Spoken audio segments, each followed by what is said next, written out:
한나라 백성인 하백 여러분, 하백의 성경 아카데미에 오신 것을 환영합니다. 이 시간 구약을 읽다 43강 시간입니다. 함께 나눌 주제는 왕정시대의 남왕국 일부입니다. 우리는 지난 시간 선지자 이사야에 이어서 이 시간에는 선지자 미가에 대해서 함께 나누겠습니다. 미가는 주전 8세기 남왕국에서 활동한 선지자입니다. 그는 요담, 아하스, 히스기야의 시대에 예언했습니다. 따라서 미가 선지자의 활동 시기는 주전 740년에서 686년 사이입니다. 즉 미가는 이사야와 동치대 인물이었습니다. 미가는 사마리아와 예루살렘에 대해 말씀을 전합니다. 미가는 북왕국의 우상으로 음란하게 행했으므로 하나님이 우상을 모두 무너뜨리시고 사마리아가 폐허가 될 것이라고 선포합니다. 이미 살펴보았듯이 주전 722년에 하나님이 아수르를 일으켜 북왕국을 치시면서 심판이 이루어집니다. 미가는 이 사건에 대해서 예언합니다.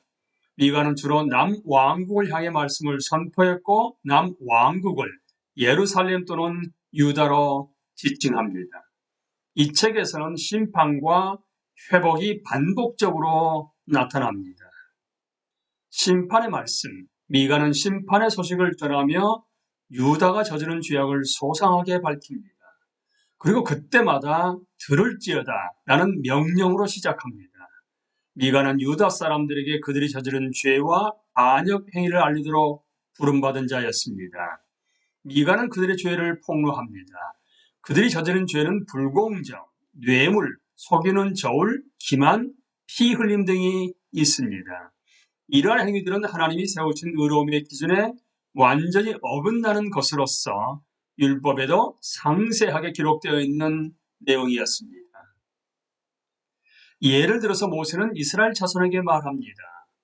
너희는 재판할 때나 길이나 무게나 양을 잴 때 불의를 행하지 말고 공평한 저울과 공평한 추와 공평한 에바와 공평한 흰을 사용하라. 율법 또한 공의를 왜곡하는 자는 저주를 받으리라고 분명하게 말합니다. 하지만 하나님의 백성은 부정한 저울과 거짓 저울추를 사용합니다. 하나님은 백성에게 정의를 행하고 인자를 사랑하며 겸손하게 하나님과 함께 행하라고 요구하십니다. 하지만 미가가 유다를 볼 때 올바른 자를 전혀 찾아볼 수 없었습니다. 오히려 그들의 가장 선한 자라도 가시 같고 가장 정직한 자라도 찔레 울타리보다 더하다라고 말합니다. 지도자들도 친구들도 심지어 가족들도 하나같이 악을 행합니다. 이렇게 죄를 저지르면서도 유다는 하나님이 그들 가운데 거하시며 그들에게는 재앙이 미치지 않으리라고 착각합니다. 미가는 유다가 저지른 죄와 잘못 때문에 예루살렘이 폐허가 되리라고 분명하게 선언합니다. 그리고 주전 586년에 있을 예루살렘의 몰락에 대해서 예언합니다. 회복의 말씀, 유다는 끊임없이 반역을 행하지만 미가는 심판 후에 있을 회복에 대한 소망을 반복해서 이야기합니다. 남은 자, 즉 이스라엘에 남아있는 적은 무리가 있을 것이다. 왜냐하면 하나님은 자기 백성을 완전히 진멸하지 않으시기 때문이다. 미가는 끝날에 하나님의 성전이 있는 그 산이 굳게 설 것이고 많은 민족이 그리로 몰려올 것이라고 예언합니다. 그러면 하나님은 그의 백성을 구속하고 시온을 굳게 세우실 것입니다. 이 회복의 때 하나님은 베들레헴에서 난 한 통치자를 세우셔서 하나님의 백성을 통치하게 하실 것입니다. 미가는 다음과 같이 선포했습니다. 그러나 너 베들레헴 에브라다야, 너는 유다의 여러 족속 가운데서 작은 족속이지만 이스라엘을 다스릴 자가 내게로 나올 것이다. 그의 기원은 아득한 옛날 태초에까지 거슬러 올라간다.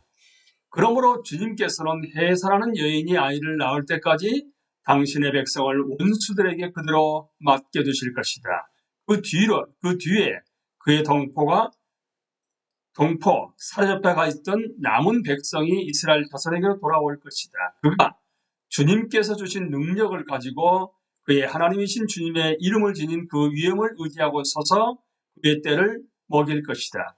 그러면 그의 위대함이 땅끝까지 이를 것이므로 그들은 안전하게 살아갈 수 있을 것이다.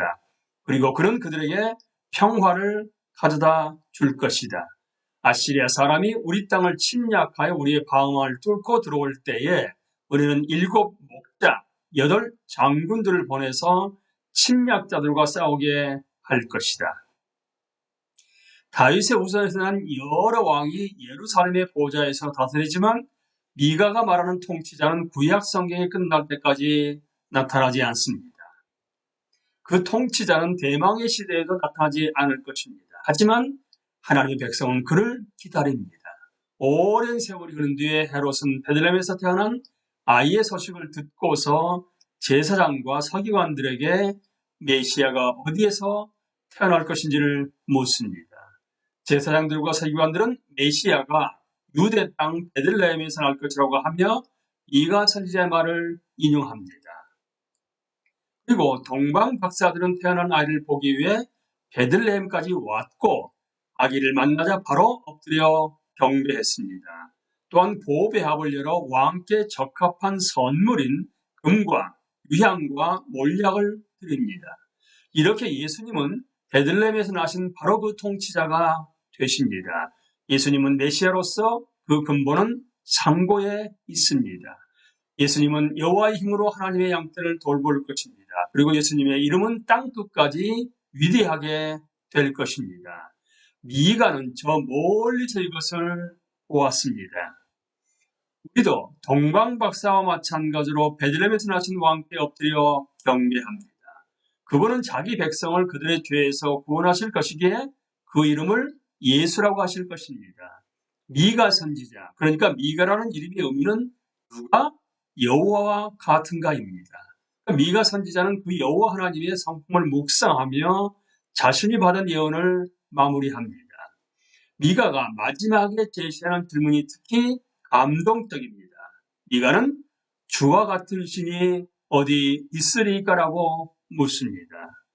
하나님의 백성이 저지른 죄와 반역 행위를 폭로한 후에 선지자는 자신이 섬기는 하나님께 경탄하는 것입니다.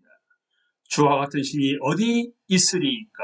주께서는 죄악과 그 기업의 남은 자의 허물을 사유하며 인애를 기뻐하심으로 진노를 오래 품지 아니하시나이다.